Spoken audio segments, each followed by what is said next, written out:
Hey everyone, welcome back to the another new video. So let me expand the screen. So we're now finally ready to start learning about Postgres. This is gonna be our first database system that we're gonna be used to be able to persist our data on all of our web applications. The reason why we are choosing to use Postgres is because it is widely used by many top companies that you would have heard of, like Apple and Spotify and IMB and Instagram, and even NASA uses Postgres to manages their data. Postgres themselves say that they are the world's most advanced open source relational database.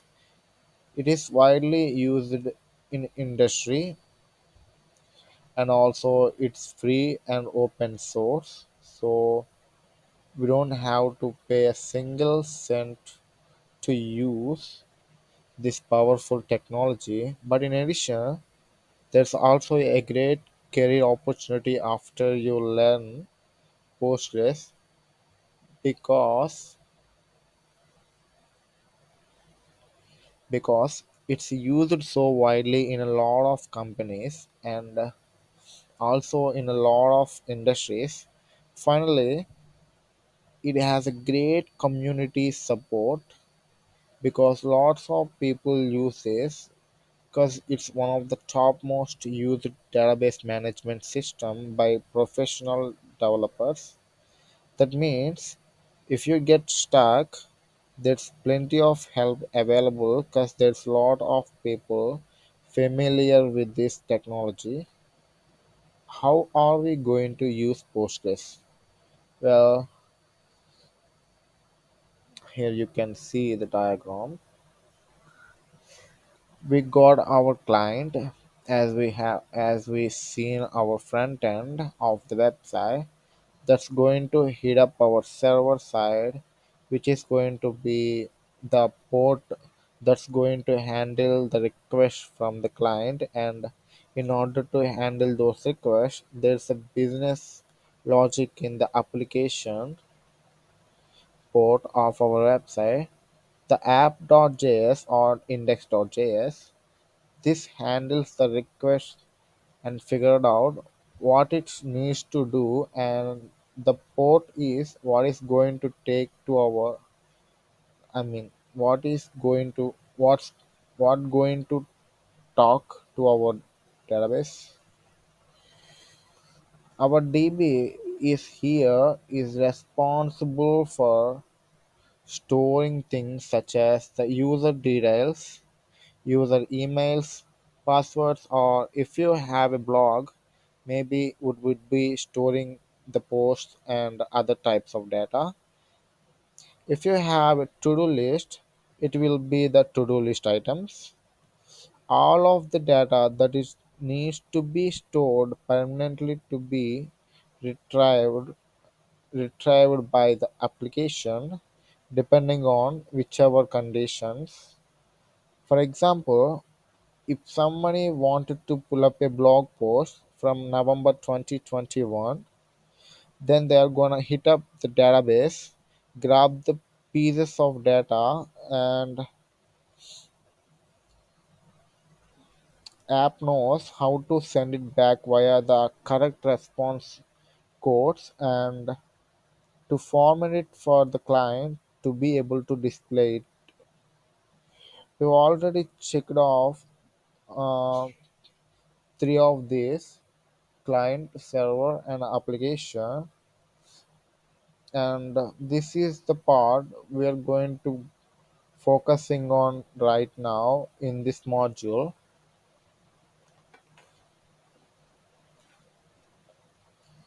The code that requires to use Postgres is also incredibly simple. Here you can see there are special Postgres, I mean, There are special there are special cases and setup to use Postgres with the node. You can see here we are using a package called PG, which is an npm which is an npm package enable us to set up and get running with Postgres in our node backend relatively easily. Let's run the code so that we'll understand what's going to be happening. So the first thing we do is we create a constant called db, and this is going to contain all of the details that we needed to connect to our Postgres database. You can imagine that Postgres database is a server of its own. Previously, we saw that we had a server for an API backend, and we had another server for a website that was going to use the API backend, and we had two servers running simultaneously on localhost 3000 and localhost 4000. Well, now in this case, here you can see, in this case, you can imagine your database is running on its own database server. You can imagine your database is running on its own database server, and this can be local as well as be, in our case, running Postgres on our computer, or it can be hosted on the internet in the cloud in a remote location. But either way, the in order to connect it to the DB, we need some details to verify ourselves: the username, the host, the database name, the for the da- uh, password for the database, and the port on your local computer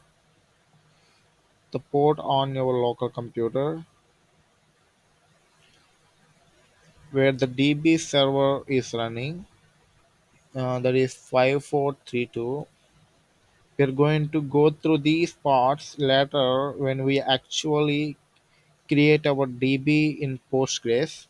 But just now, but just know that these are like the username and password to be able to authenticate yourself with the Postgres database and also connect to the database that you actually wanted to store your data to.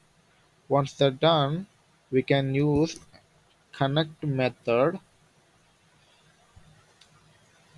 that comes from the Postgres package to connect our database, and then we can use database query.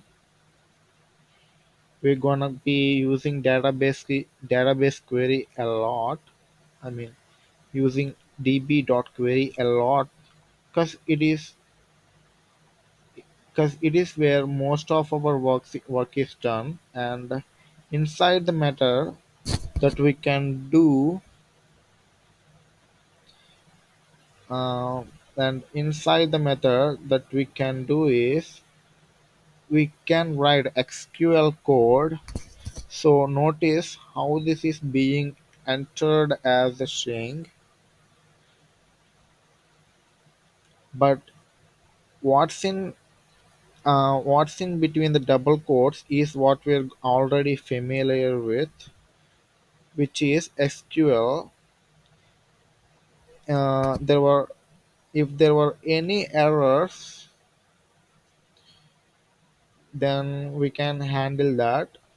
Otherwise, we're going to console.log and output all of the rows from this users table.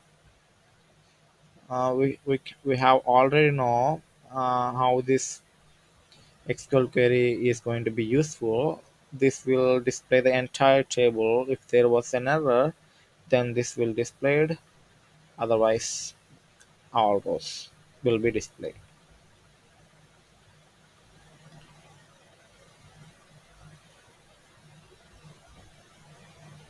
So let's take a so and finally we close our connection with db.end, and that is all it takes to start using Postgres with our Node backends.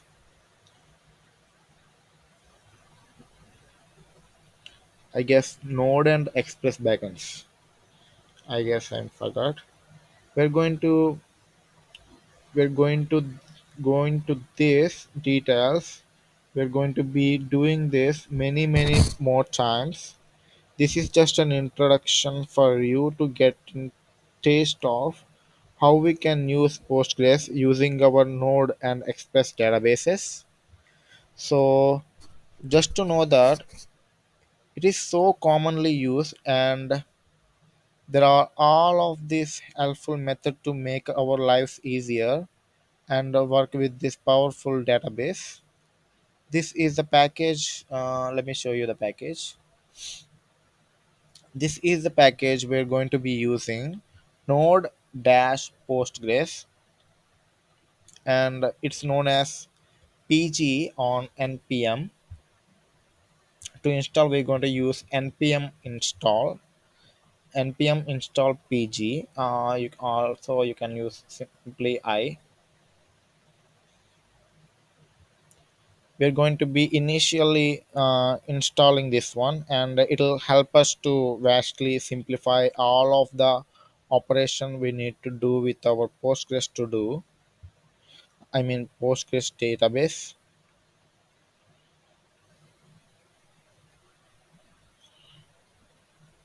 So here you can see there were so many professional developers were using this package. So in order to get started, the first thing we're going to do is to install two pieces of software. The first is Postgres server. This is what's actually going to stand up a Postgres server on our local computer. Of course, if you are working with a remote server, then you wouldn't need this. But in our case, we do need to run this is on our computer, so we don't need to pay for storage costs and a lot of that. Now the second piece is the second piece of software we're going to be installed is something called pg admin, and this is a UI or user interface for us to be able to tap into our Postgres server, because otherwise we have to running terminals commands. We'd have to connect to our Postgres server using the command line, and by using pgadmin we vastly simplify it, and we're able to view and organize and query our data in a graphical user interface. That's all for I mean that's all for today, guys. So this is the intro for the getting started to Postgres. I hope you guys understand the video. I hope you find this video helpful. So I'll see you in the next video then. Bye. Oh, this is a pain.